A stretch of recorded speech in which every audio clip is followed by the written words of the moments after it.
Bien, bonjour, je suis vraiment très content de vous retrouver à nouveau après un long silence de plusieurs mois sur ma chaîne YouTube qui traite évidemment des mystères de l'histoire et notamment la fameuse affaire de Rennes-le-Château. Mais vous verrez que dans les mois futurs, nous irons nous promener peut-être vers d'autres sujets qui peut-être nous ramèneront quelque part vers Rennes-le-Château.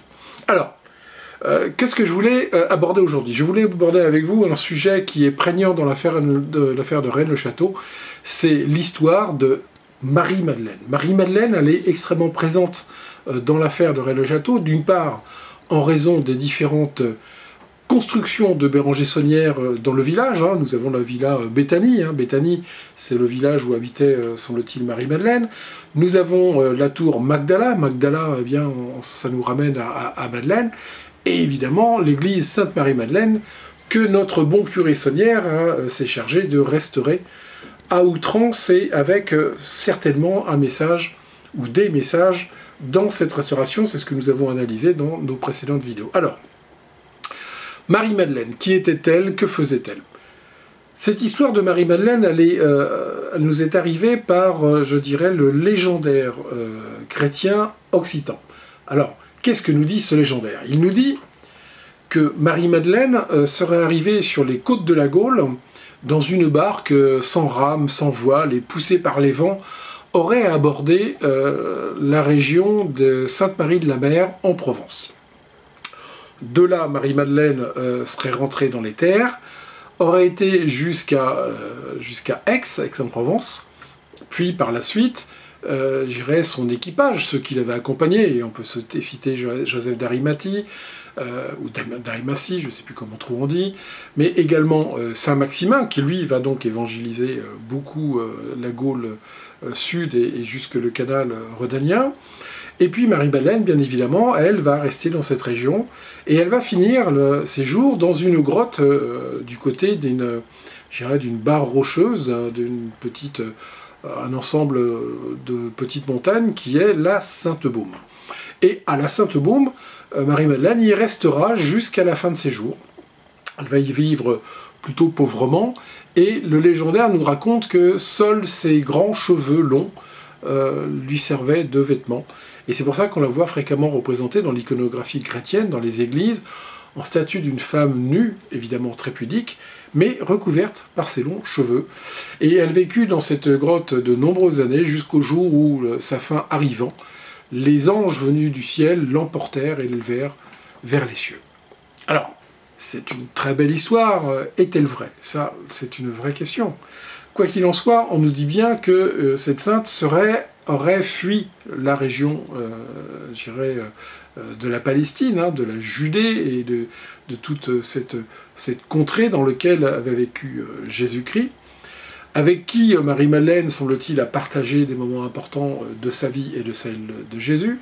Et nous pouvons lire dans les évangiles apocryphes, et notamment l'évangile de Marie, qu'on voit cette femme apporter un enseignement différent aux apôtres. Alors j'insiste bien, on est dans les évangiles apocryphes, donc des évangiles qui ne sont non reconnus par l'Église catholique romaine, mais qui existent puisqu'ils ont été découverts à Nag Hammadi en 1945, dans des jarres, un peu sur le même fond que ce qui a été trouvé à Qumran, dans des jarres, dans des grottes, mais là on est sur des évangiles, donc des textes qui ont été écrits après la mort du Christ, et qui semblent tous dater entre le 1er et le 2e siècle.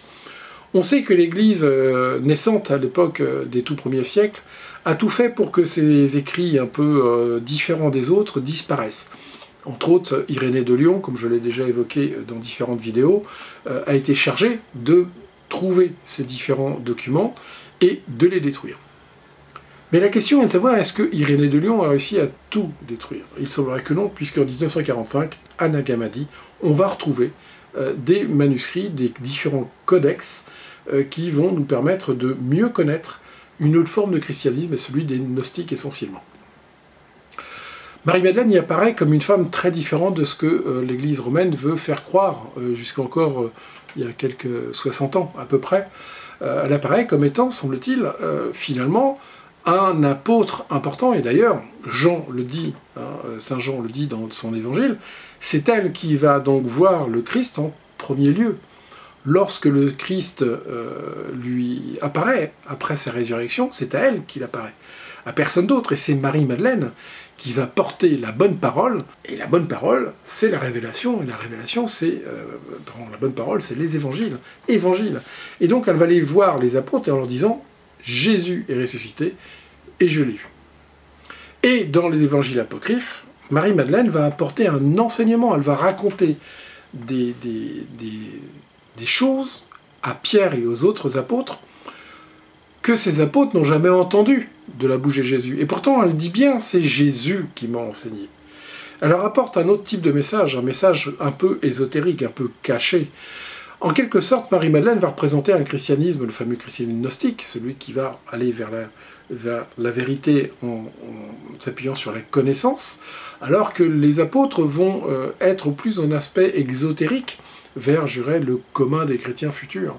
Donc on voit que Marie-Madeleine a une réelle importance. Alors, Marie-Madeleine est-elle venue échouer sa barque sur les plages des Saintes-Maries de la Mer, en Provence, et donc en Gaule à l'époque? C'est une vraie question. C'est une vraie question. Alors, dans l'absolu, c'est intéressant parce que ça voudrait dire que l'Église gauloise a été fondée par celle qui allait être empruntée de gnosticisme, donc c'est quand même pas inintéressant. Et puis, la vraie question, c'est de savoir si Marie-Madeleine a-t-elle réellement échoué sur les plages des Saintes-Maries de la Mer. Le fait que Béranger Saunière s'intéresse énormément à Marie-Madeleine, beaucoup de chercheurs et de curieux se sont dit, eh bien c'est parce que le secret de Rennes-le-Château est lié à Marie-Madeleine. Alors, pendant de nombreuses années, et il y a eu différents livres qui ont été écrits là-dessus, et notamment L'énigme sacrée de Henry Lincoln by Giant et Lee, mais également, vous le savez bien, le fameux Da Vinci Code, appuient complètement leur histoire sur le fait que Marie-Madeleine aurait été enterrée en Gaule, et donc elle serait la seule vraie représentante d'un christianisme différent de celui qu'on nous annonce.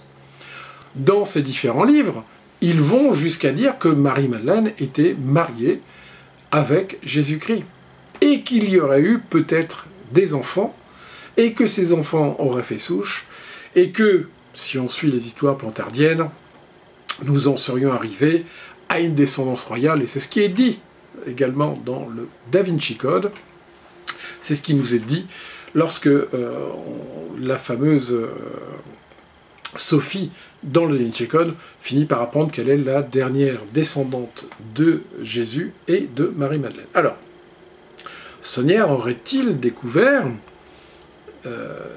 des liens, ou en tout cas des éléments, pouvant prouver que Marie-Madeleine et Jésus auraient eu des liens?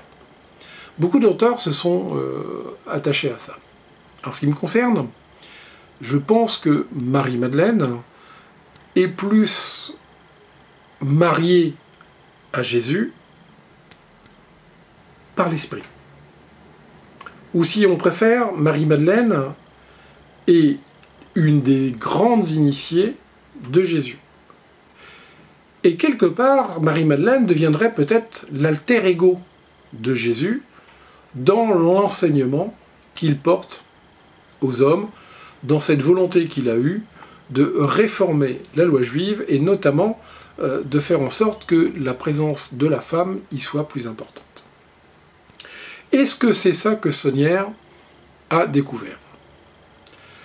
Nous avons là une vraie question. Mais cette question, faut-elle encore qu'elle s'appuie sur quelque chose d'un peu plus pragmatique? Est-il possible que Marie-Madeleine soit venue se faire inhumer à Rennes-le-Château ou dans la région de Rennes-le-Château? Parce qu'en gros, l'histoire, elle est là. La question est de se dire, est-ce que des Saintes Maries de la Mer, puis d'Aix-en-Provence, et pourquoi pas de la Sainte-Baume, plutôt que de rester à la Sainte-Baume, Marie-Madeleine serait-elle venue dans la région audoise, dans la région de Rennes-le-Château?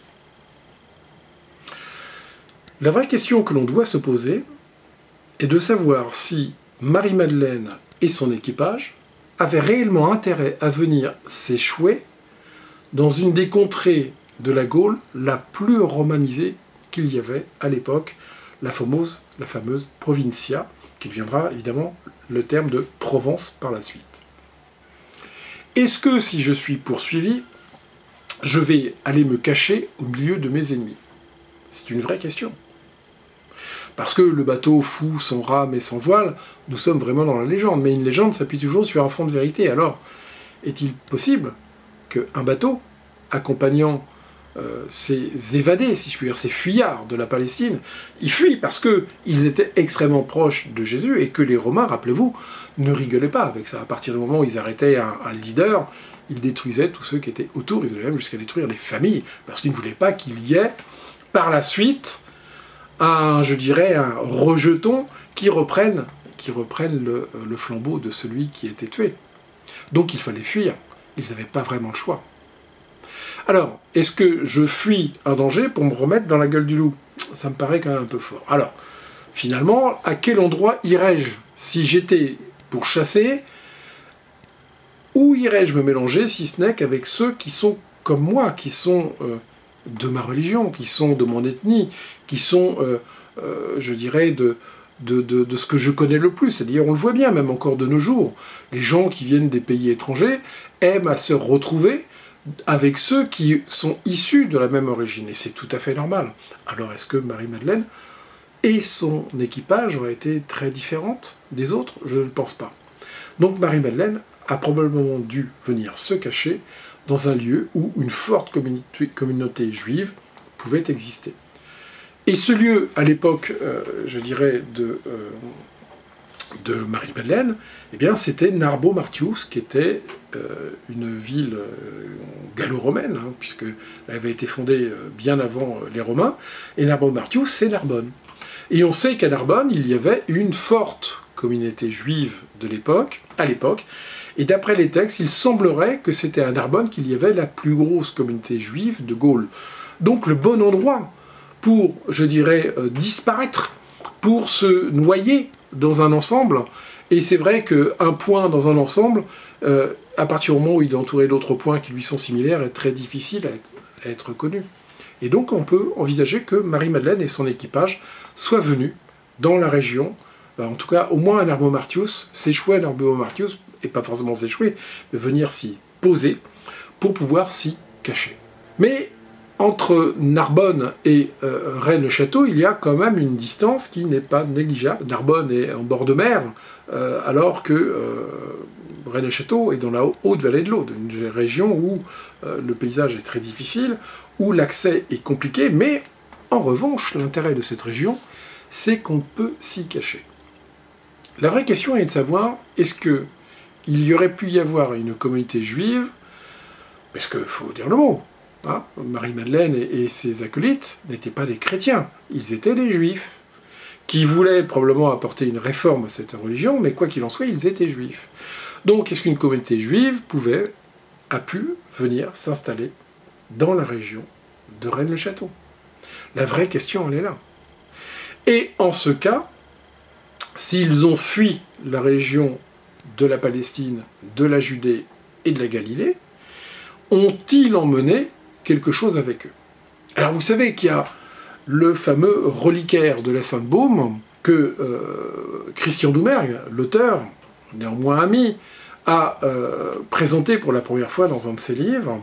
Et ce reliquaire est très particulier parce qu'il va représenter les fuyards de la Judée, de la Galilée et de la Palestine sur la fameuse barque qui les emmène, probablement, enfin qui les emmène en Gaule, et d'après ce que je soutiens, dans la région de Narbo Martius, où dans cette barque on s'aperçoit que non seulement il y a plusieurs personnages, mais au bout de cette barque, il est incontestable que l'on y voit un corps allongé, enrubanné de bandes, un peu comme on le faisait à l'époque quand quelqu'un était décédé.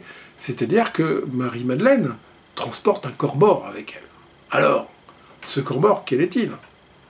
Est-il celui de Jésus? Est-il celui de quelqu'un d'autre? Parce que le fond de la question, il est là. Alors, ce reliquaire, il a posé problème, puisque depuis que Christian Doumergue l'a présenté et mis en avant dans ses ouvrages, eh bien, à la Sainte-Baume, les responsables religieux en avaient peut-être assez d'être questionnés là-dessus, et ont fini par le retourner. Ce qui fait qu'actuellement, si vous allez à la Sainte-Baume, vous ne pouvez plus voir le côté du reliquaire qui présente cette fameuse barque. Mettons-nous à la place des religieux qui sont sur place, qui, après le Da Vinci Code, je suppose déjà, avaient dû avoir pas mal de questions, mais après, avec le livre de Christian qui présentait ce détail, devait en avoir d'autres qui étaient parfois fort gênantes à répondre. Alors, est-ce que Marie-Madeleine aurait ramené un corps, celui de Jésus, ou peut-être autre chose, parce que finalement le corps c'est peut-être une allégorie, c'est peut-être pas forcément le cadavre de Jésus. Parce que je vous rappelle que de toute façon, à l'époque de Marie-Madeleine, et chez les Juifs de cette époque-là, lorsque quelqu'un décédait, on le mettait au tombeau tels qu'on les connaît et tels qu'ils étaient présentés dans les évangiles, et pendant 1 an, on laissait le corps se décomposer. Et au bout d'1 an, on revenait. C'est vrai que les chaleurs de la région faisaient que le corps s'était complètement desséché et que l'on récupérait les ossements, et ces ossements étaient mis dans des ossuaires. Et des milliers d'ossuaires ont été découverts en Israël, qui ont permis justement de faire des études extrêmement approfondies. James Cameron, par exemple, n'hésite pas à nous dire que c'est à Talpiot, un quartier de Jérusalem, où il a découvert, semble-t-il, un tombeau très particulier, et pour lui, l'ossuaire de Jésus, Marie-Madeleine, Marie, Joseph, le père de Jésus, serait inhumé. Mais nous avons une hypothèse différente. L'hypothèse serait que peut-être que Marie-Madeleine serait arrivée à Narbo Martius, puis peut-être pour se cacher d'un envahisseur romain qui, malgré tout, était quand même présent à Narbo Martius. Peut-être moins qu'en Provence, mais en tout cas, il y était. Eh bien, c'est peut-être que ce groupe de, je dirais, de juifs, dissidents, quelque part, parce que peut-être qu'aussi ils étaient, à la fin, peut-être pas si bien vus que ça, de la diaspora juive de Narbonne, eh bien, se sont écartés du groupe global pour aller peut-être se cacher par ailleurs. Alors, y a-t-il, dans la région de Rennes-le-Château, un lieu où un groupe de personnes issues de la religion juive se sont installées? Et dans ce cas-là, est-ce que ce serait l'un des éléments qui aurait permis à Béranger Saunière d'affirmer la présence de Marie-Madeleine dans la région avec les décors et les restaurations qu'il a fait dans son église et dans son domaine? Est-ce que ce groupe dissidents juifs, installé peut-être assez proche de Rennes-le-Château, aurait ramené avec eux des écrits, des textes? Et je vous rappelle que je soutiens la thèse que Béranger Saunière a découvert des écrits, des textes anciens, et peut-être des évangiles apocryphes. Je vous invite à vous plonger peut-être dans mon livre, hein, dans les pas de Béranger Saunière, un voyage initiatique dans lequel j'étais cette hypothèse. Évidemment, dans le roman Le secret de Janus, que j'ai également publié, j'aborde ce sujet-là, mais d'une façon beaucoup plus romanesque. Mais en attendant, mon idée, c'est Saunière n'aurait-il pas découvert des textes qui remettaient en cause à son époque les fondements même de l'Église catholique qui, elle, se basait sur les 4 évangiles canoniques. Alors, je l'ai déjà dit, je le redis, hein, de nos jours, un texte comme ça qui serait mis à jour, un évangile apocryphe que l'on ne connaît pas, ou finalement peut-être un des évangiles apocryphes que l'on connaît maintenant, aurait-il une incidence majeure? Eh bien non, c'est fini ce temps-là. Depuis 1945, les évangiles apocryphes qui ont été découverts à Nag Hammadi ont suffisamment bouleversé le christianisme et l'Église catholique. Donc on est tranquille. Ça ne changerait pas grand-chose, mais à l'époque de Saunière, ça aurait pu changer beaucoup de choses. Alors, est-ce que Saunière a découvert quelque chose qui avait été ramené par ce groupe de juifs, peut-être installés près de Rennes-le-Château? Ça, je pense que c'est une vraie question. Je pense qu'on n'est plus sur cette idée-là qu'un corps ou des os. À supposer que il y a eu un ossuaire qui était ramené par Marie-Madeleine et son équipage. À supposer que cet ossuaire soit le contenant des os de Jésus. Pourquoi pas?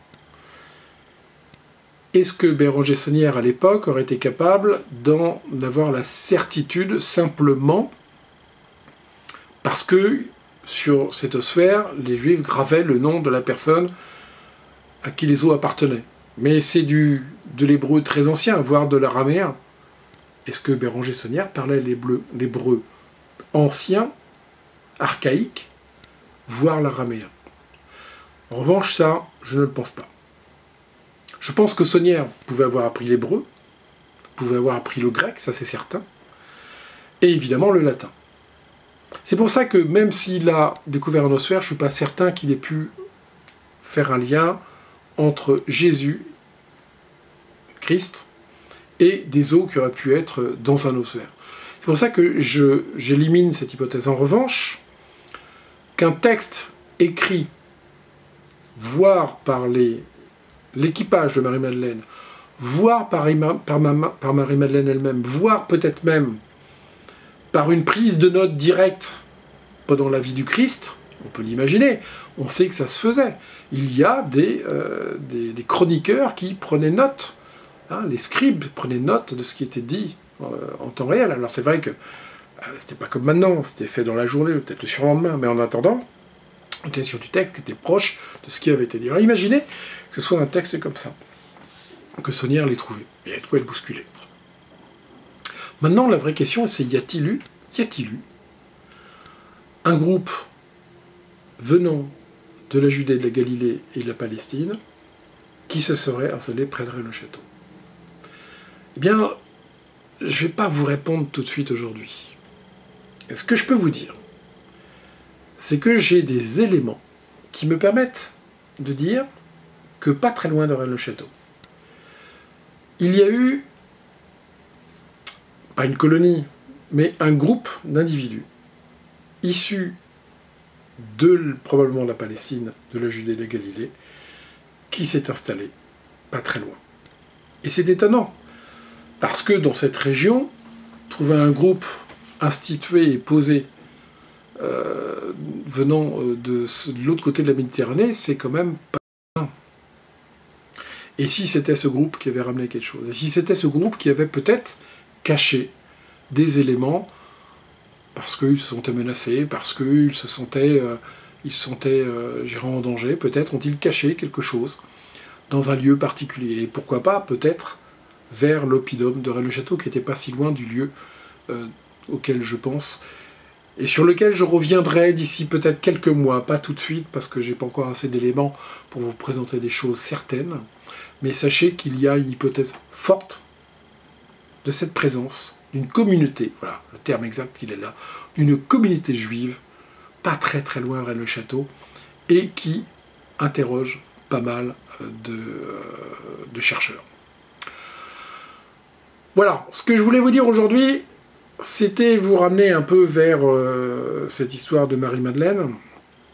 Évidemment, nous ne sommes que dans l'hypothèse, je ne peux en aucun cas affirmer quoi que ce soit, quoique je vous dis, j'ai une piste sur une communauté juive proche de Rennes-le-Château intéressante, qui remonterait au premier siècle du christianisme, donc vraiment au tout début, ce qui pourrait faire penser que nous sommes sur une piste assez sérieuse.